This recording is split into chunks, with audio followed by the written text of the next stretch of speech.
Now, from somewhere hot and sunny, I'm delighted to say we're joined by Ireland and Fulham defender Cyrus Christie.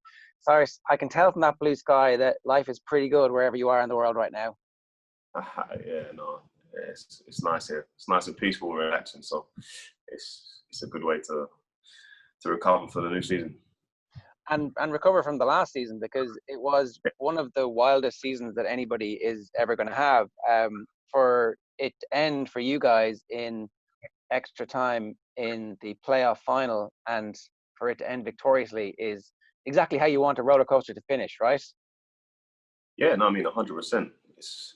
I think we kind of always knew that it was going to be the playoffs. I think at one point it was, it looked like Leeds and West Brom probably got too far ahead of us, and then we managed to pull it back, and the impossible nearly became possible, and then we'd already had our mindset on the playoffs, so we knew, but we still had that hope that we could take the automatics, and once we were into the playoffs, we were super confident that we could perform, and we've got big players in our team that have that experience of going through the playoffs from before, so we knew that we could do well, and we went in there with full of confidence, and I think we showed it in our performances. I understand that maybe Cardiff second leg, I think we had everyone a bit worried, but I thought we was always in control of that game. I mean, they bombarded us with set pieces and throwing, but other than that, they weren't troubling us from open play, and they're a dangerous team, Cardiff, and we managed to get the job done in the first leg, really.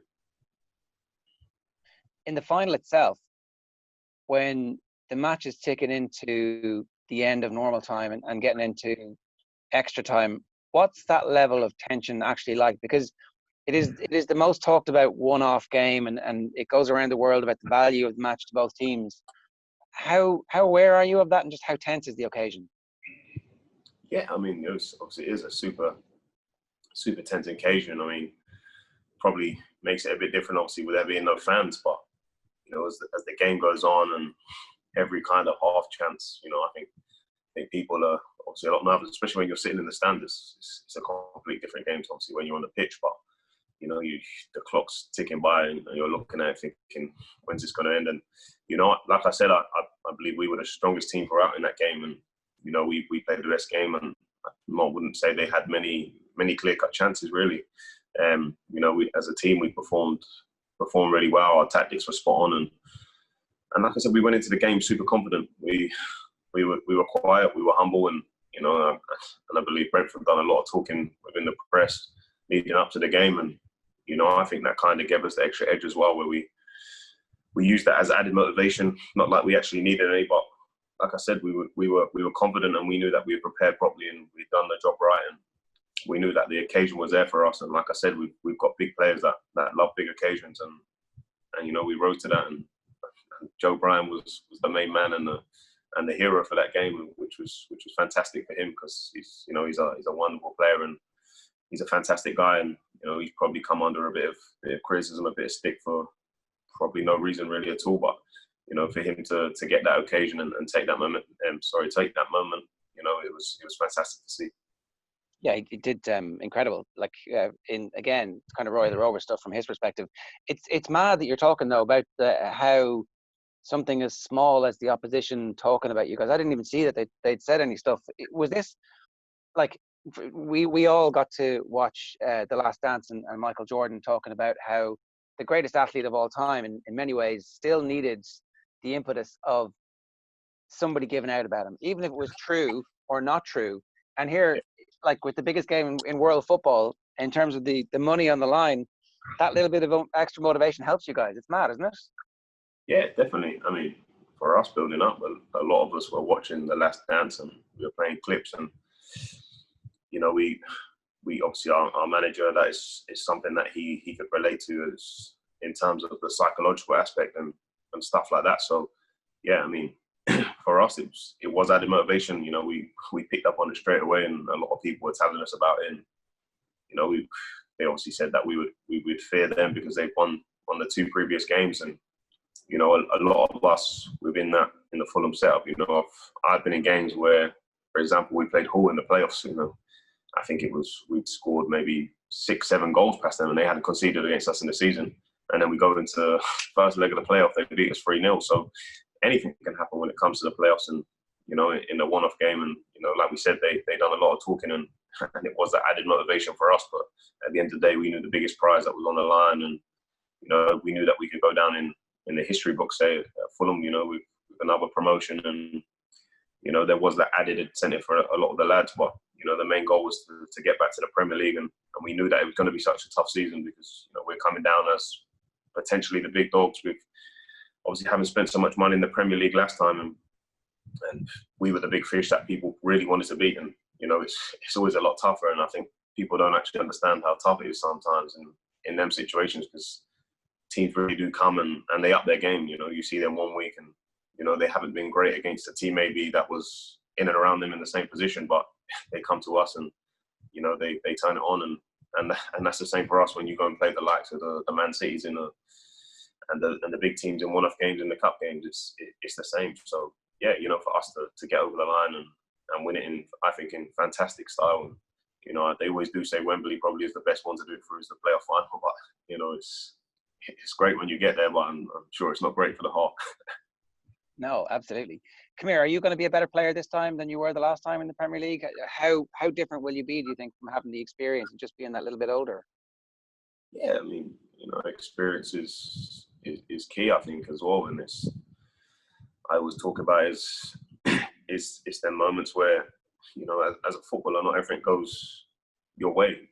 We went up into the Premier League with hoping that we were going to achieve something and not get relegated, with the team that we had and assembled, and it just didn't quite work out. A lot of the team changed around. No one really had the consistency to play each game all the time, and it kept changing around. But for me, I think it is a massive factor if you can play week in, week out and get that confidence. And I think in that year, a lot of players, including myself, we didn't get the run of games. And I came from Middlesbrough, coming into a Fulham team that had obviously they were winning every week. So it wasn't really like I had loads of games, and then I got up to the Premier League, and you're hoping that you play a game, and then I feel like I had a good game, and then I was out the next game for 3 games, and as a footballer, momentum is key. And, like I said, this time I think everyone's going back with maybe a point to prove. And I said it this year, obviously when we got relegated as well. And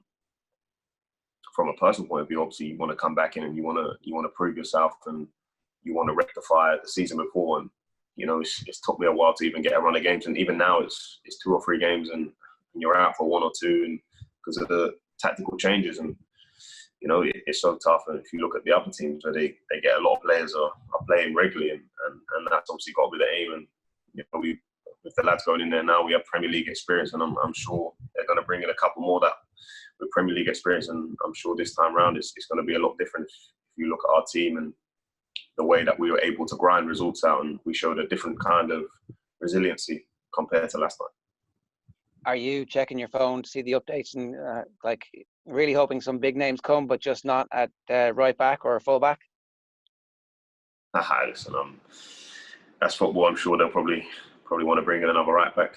You see certain things, and I'm sure that's what the fans probably want as well. And I'm sure they're gonna look at every position to bring in more, because it's gonna be such a long season. We're gonna need a big squad. And like I said, for me, it's just I'd like to be obviously given a chance, because I feel since I've been at Fulham, I haven't been given the fairest chance to prove myself week in, week out. I've not really had a massive run of games on the bounce. I know I played maybe 30 games this season or whatever, but that was in stages. It wasn't regular games, and obviously that's tough to take when I've come from teams where I've played week in, week out, and I haven't been able to prove myself to the full capability of while I've been at Fulham. But I've showed it this season what I'm capable of when I was given the run of games, and I check everything, and I know that I had a great win ratio when I played, and the points per game and more goals that we scored. So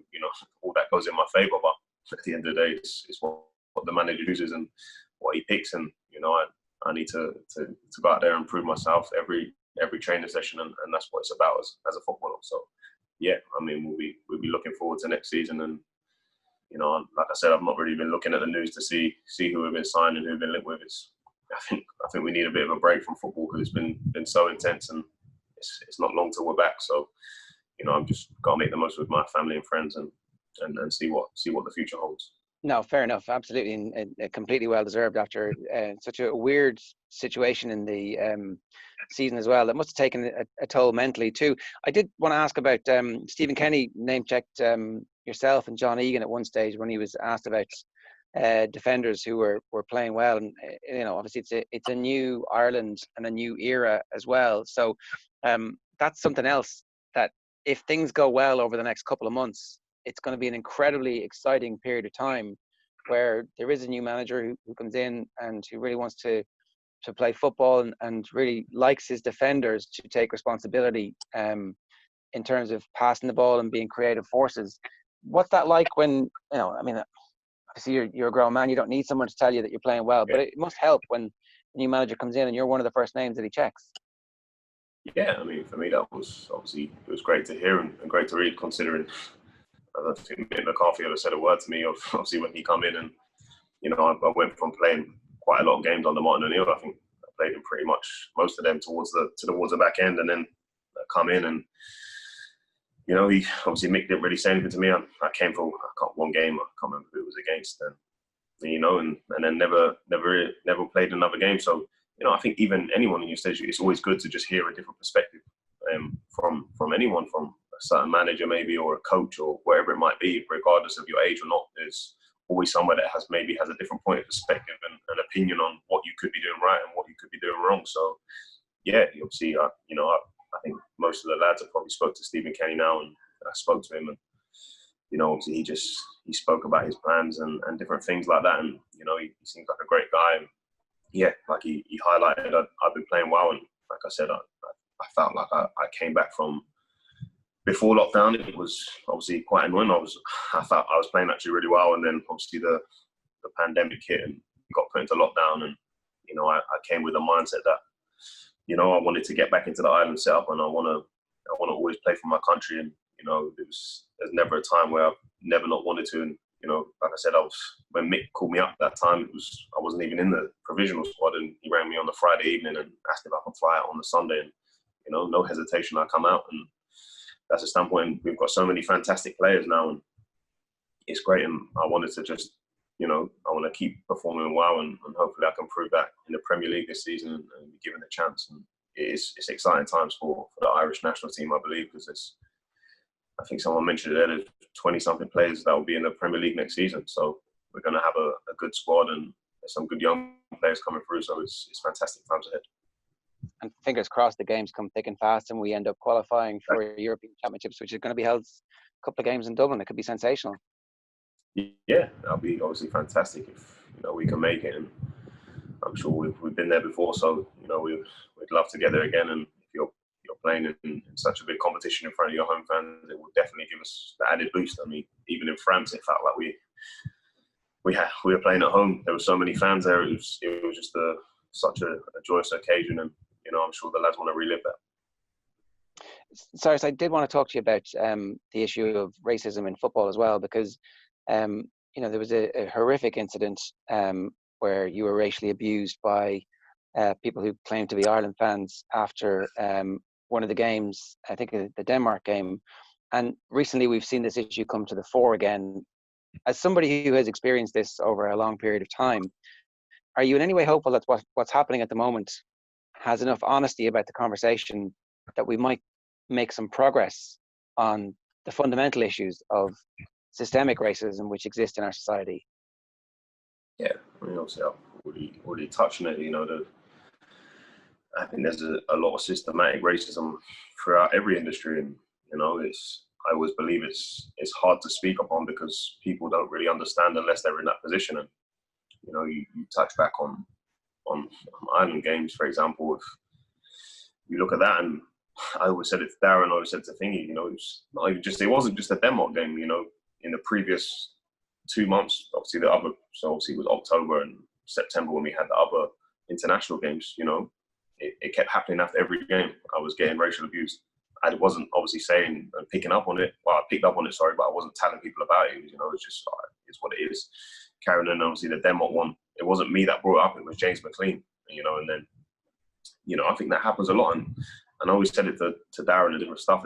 It's funny that, you know, Cyrus, you're not Irish, but you're born in England or whatever it might be. But I don't see the likes of Richard Keogh, or I didn't see the likes of Harry Ott. I didn't see the other lads, that Kieran Clark or whoever it might have been, that were born in England. No one was saying that same stuff to them. But me, David McGoldrick, Callum Robinson, the three black lads, it's coming at us that same way. We're the ones that are getting spoke about like that. And, you know, that's just one little minor issue, but people won't realise that, and because they're not in our position. So, yeah, I mean, it was numerous occasions that it happened, and then obviously, you know, I had to be the unfortunate one that scored the own goal. I didn't mean to, you know, it hit my trailer leg when I went to go block it, and, you know, that it was what it is. And then I've took the blame for that. And to be honest, I didn't even know I scored no goal at that point. I actually thought it already gone in, but until obviously I seen after, and, you know, it's one of them. Like I said, I'm used to it, and used to it happening. It happened in the previous 4 games leading up to that. It happened when I first joined up as well. It started, you know, I mean, it even happened one time at the training ground from fans that were standing outside there. Obviously, they were kids. Do you know what I mean? So it's one of them. It happens. There's a lot of systematic racism, and you know, until people of all different cultures realise that, especially white people, because it doesn't really happen to them, and, you know, until they pick up and it realises. And like I said, I think their voice is always bigger than everyone else's. And if James McLean hadn't said it, I don't think people would have took as much notice. And it's always well, you're blaming it on a bad performance, or it's because you scored an own goal. It was never because of that.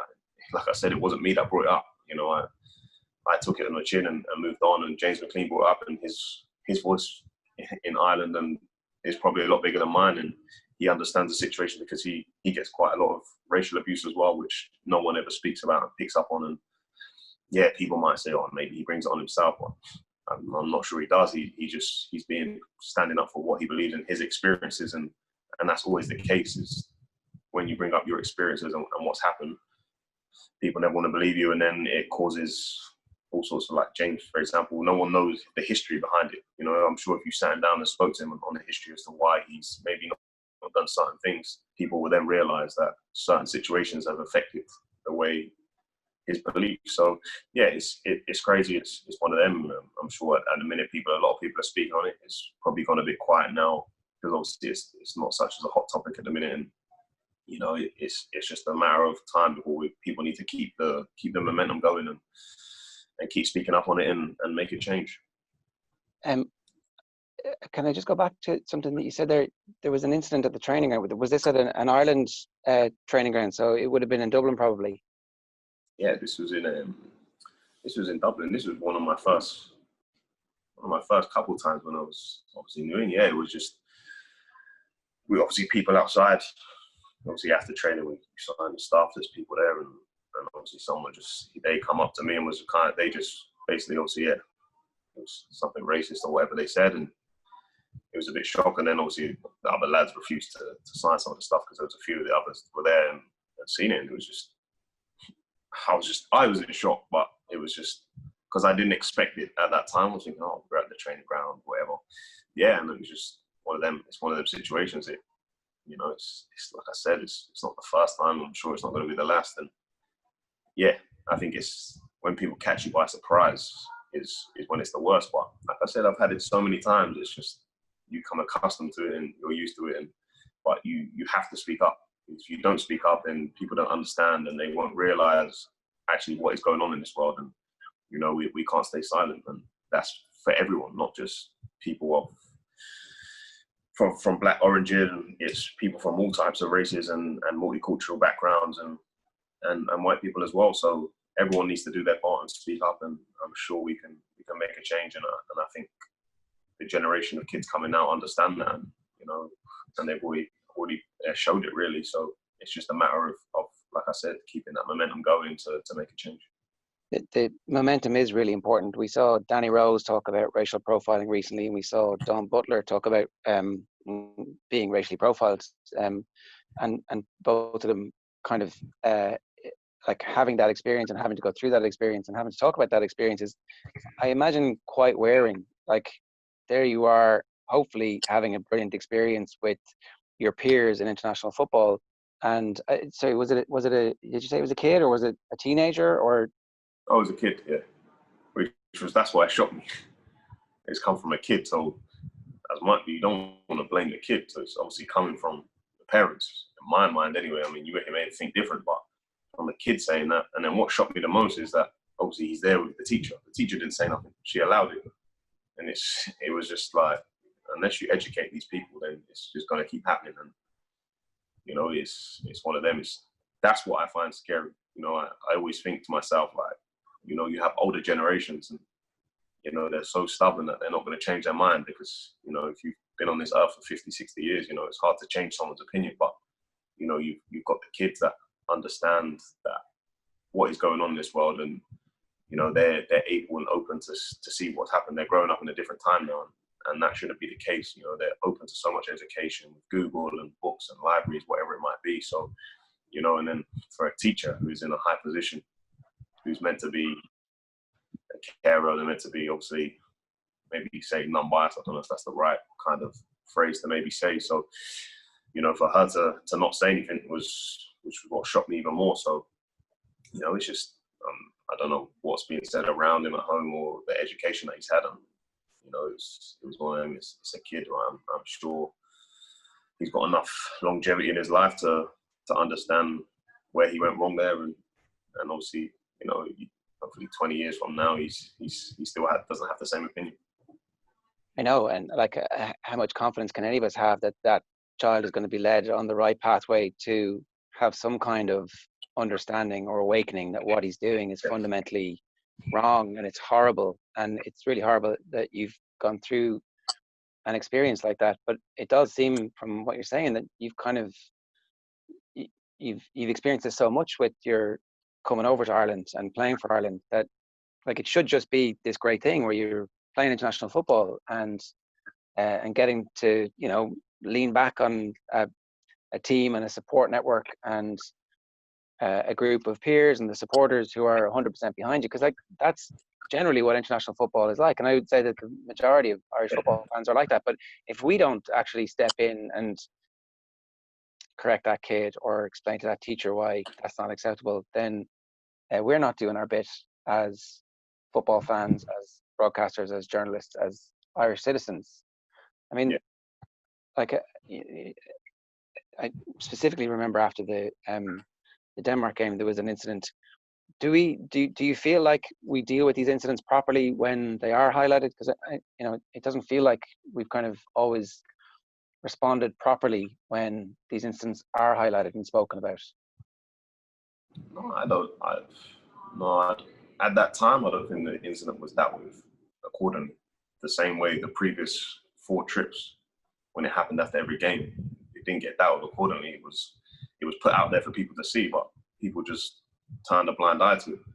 And so it's in that case, I mean, you demoed one. It was there for everyone to see. I mean, there was obviously a massive reaction, but, you know, like I said, the reaction wouldn't have been the same if I come out and said it. It was James McLean that actually come out and said it. By the time he had actually said it, I'd already forgot about it. So, you know, but the thing is, I had seen it on that present day, and my friends had seen it as well. So it was already picked up on, and then there was people liking it and retweeting it and all the different comments. They could see it, but no one wants to pull the issue up on the guy. And the weirdest thing is his profile was there for everyone to see. And then obviously when the Garda come in and supposedly said they were going to deal with it, absolutely done nothing, you know. So that's where you give up. And I've spoken to it so many times with so many people. I can understand why people don't say anything, because it never gets dealt with, from any association to whoever it may be, the police, whatever it might be. They don't do enough. They don't even they come to a certain point where, because it's more high profile, they look like they want to do something, but it's more to benefit themselves, so they don't look bad. But then behind the scenes, they're really and truly, how much are they actually doing? That is the question. And I mean, there's so many incidents that happen, and the toughest thing is proving it.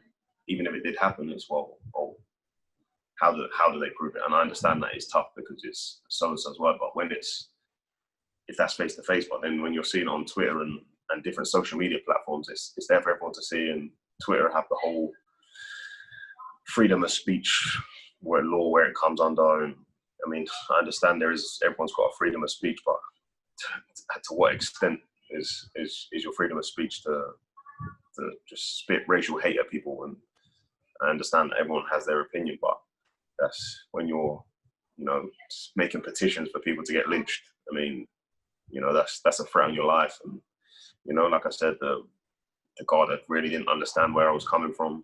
They didn't do anything about it. And, I don't know. I don't know what they expected. And even when I sat down and spoke to them, they didn't understand when I was explaining different stories about growing up. And they said, "Oh yeah, well, I just don't believe someone in Ireland could be racist." And I mean, you're going to get racial people everywhere. I mean, I'm not trying to say the whole country was racist, but you have everything there that you need, the evidence, what people were saying. I believed it was enough for them to do something, but I come away from we ended up ending the meeting early because I just knew that they wouldn't do anything. And then when someone from my family actually rang to find out what was going on, they said, "We actually don't have a case. We don't even have a department to deal with this." So, you're fighting a losing battle there, really. And I can see why people don't ever try and pursue anything. And I think that's why you don't see many cases where people get held accountable for their actions. Did a guard say to you in a meeting, I don't believe people in Ireland can be racist? Yeah, even they didn't understand them. Yeah, that's what they said to me. But then I thought, let me just give them a story of what happened when I was younger. Yeah, I mean, I can understand it, but I just can't ever see someone in Ireland being racist. And I was like, yeah. And then I'd done another one, and it was like 3 different stories, and they just still gave me the same answer. But the craziest thing was the police officer pulled the guy up on his phone. He found him straight away. So for me, I just don't understand how you can put it up in front of us, but then 2, 3, 4, 5 months down the line, and then a year later, you get a message saying, "Oh, case is closed," but they haven't actually even tried to do anything when they have the evidence there. So yeah, I don't understand, and that's the main reason I think people don't pursue different stuff. And for me personally, anyway, there's been so many occasions where I could have pursued it, and they bother, but it gets to the point where you have to maybe just keep speaking up because, like I said, it's going to be a reoccurring cycle. Well, that's the thing. And look,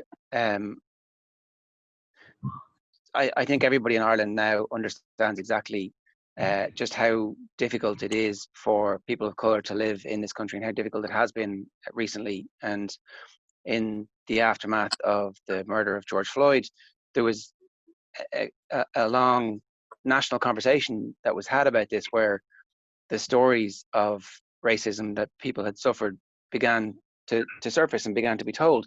But that takes a toll as well. Like, we're asking people of colour to educate people in Ireland by revealing very hurtful details about stuff that must be incredibly frustrating. So it's almost like we're asking you to take responsibility for educating the people who are racially abusing it. That doesn't seem fair either. Yeah, no, it's not fair at all. And I mean, it's a tough one because obviously I wouldn't say I'm fully educated on it. Like, I can only go off my experiences because when you're growing up, you don't actually learn about the different systematic oppression growing up. As you learn about the certain things in history class or whatever, but none of it is anything to do with Black history. You don't learn about all the different kind of stuff that has happened. And that's why I think the education bit is so key for people. And, I think that has to be looked into and changed as the kids growing up.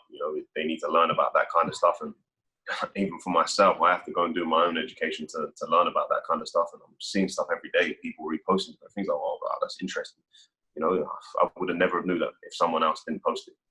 So yeah, I think, like we said, I think education definitely is key. And until we can change people's mind and open their mind up as to what is going on, and it shouldn't take something like George Floyd to happen, but that is what it takes for people to actually wake up and listen. Because if it doesn't harm them personally and they don't feel a sense of emotion towards it, then that's why people turn a blind eye and they don't speak, because it doesn't affect them personally. So that's always the toughest thing, is So, you know, it's easy coasting and otherwise. But yeah, I think education is key, and you know, it's where do we go from here now? And you know, it's like I said, like I touched on earlier. You know, I don't want to repeat myself, but it's keeping that momentum going and still educating people to realise what's gone on previously and how it's still kind of going on now, but just in a different manner.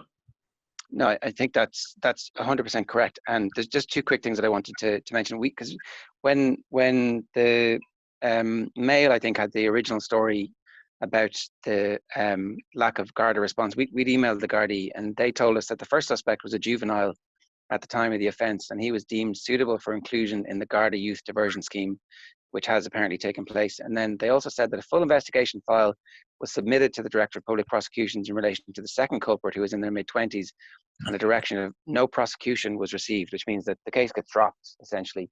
Now, we were able to find that out by asking formal questions to their press office, but it doesn't sound like the liaison with you, who were the victim of these, and I use the word victim advisedly, were actually given the same access to the information, and the follow-through isn't there. So there's clearly a breakdown in that process. The last thing, the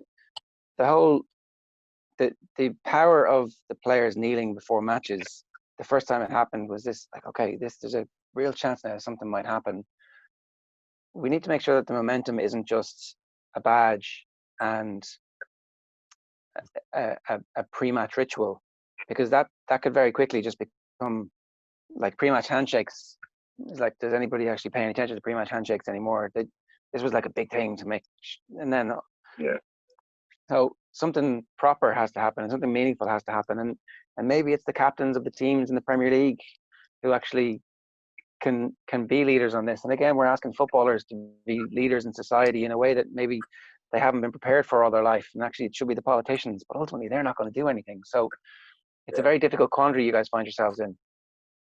Oh, 100%. I think in a time like this, I think people have actually realised how much footballers actually do in terms of outside of football, and in terms of this kind of stuff. Whether, you know, you look at Rashford for what he done for kids that needed their school meals, and you know, I think he made the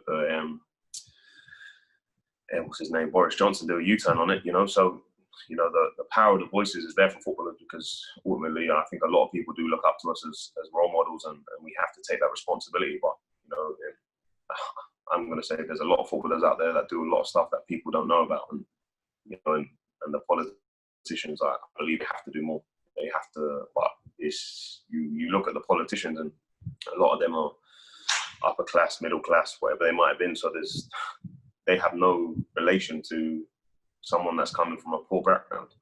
They don't understand the struggle and the things that they've had to go through, because you know, ultimately they've come up on a nicer lifestyle, and they don't understand the struggle and what people have been through. And I believe that's a lot in most cases, in most industries. You know, at the higher end of the spectrum, you know, there's no one there that you can look up to and think, you know what, they've come from where I've come from.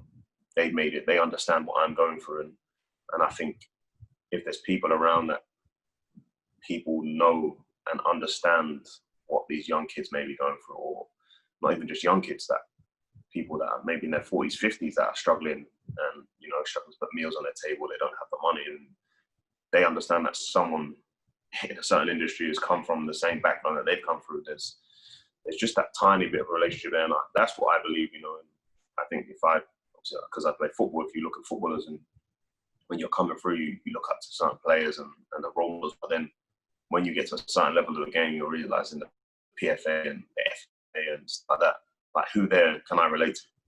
They haven't come through the same struggle that we went through as young kids, and there's no one there that, I mean, I don't, to be honest, I couldn't tell you who's in the PFA or the FA, but like I said, the issues at hand doesn't really affect them, because they were brought up on middle class, upper class privilege in that sense. So that's, I think, is the toughest part. And I think they need to stop putting people in them positions, and or even just around them, surrounding themselves with people that understand the need for the people that have got the problems, really, and that they can relate to, and will definitely help a lot.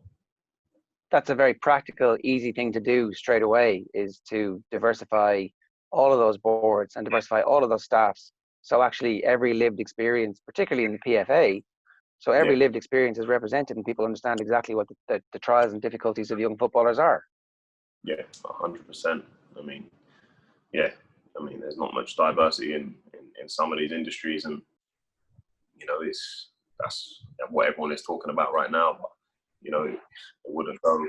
I mean, I'm sure there's plenty of ex-players out there, or not even, they don't even have to be an ex-player. That's someone that reasonably understands what is going on and what is needed in this world, so that they could go out there and find. But I'm not sure. Well, you'd like to think that would change at some point, but it's not going to change overnight. I mean, how much is going to change within the next year? I'm sure there's going to be a tiny bit of change, but it's just, like we said, it's just going to have to take it month by month, year by year, and it's at some point maybe I believe not much is going to change too much between now and maybe my end of my career. But you'd like to think there'd been some sort of change, and it's just us as people. How can we affect the world that we live in and make it a better place? Well, we can all do our bit. I hope you're wrong about the speed of change. I hope that the moment that's happening globally, where people are genuinely trying to look at themselves and check their privilege and go, well, actually, what could I do? I hope that we take this opportunity, because the pandemic is a big opportunity for us to hit a reset button and try and bring some fairness to life. And I hope it's not too traumatic talking about it. Like I really, it's difficult to ask you to talk about it, and it's not fair to ask you to talk about it. But I think everybody who hears the story of a child abusing you at Ireland training is going to be shocked, and also not shocked that it happened. That's the worst part, is that we can visualize it, we can see it, we can hear it in our heads, we know that this stuff is going on. But I think by bringing it out into the light, we at least begin to make everybody go, hang on a second, this is nonsense, this should not be happening. So I'll let you get back to the nice blue skies, and hopefully your holiday, the rest of your holiday is great. Cyrus, we're all behind you. Like, the Ireland football fans are 100% behind you, really. No worries. Thank you. Cheers. Thanks for having me.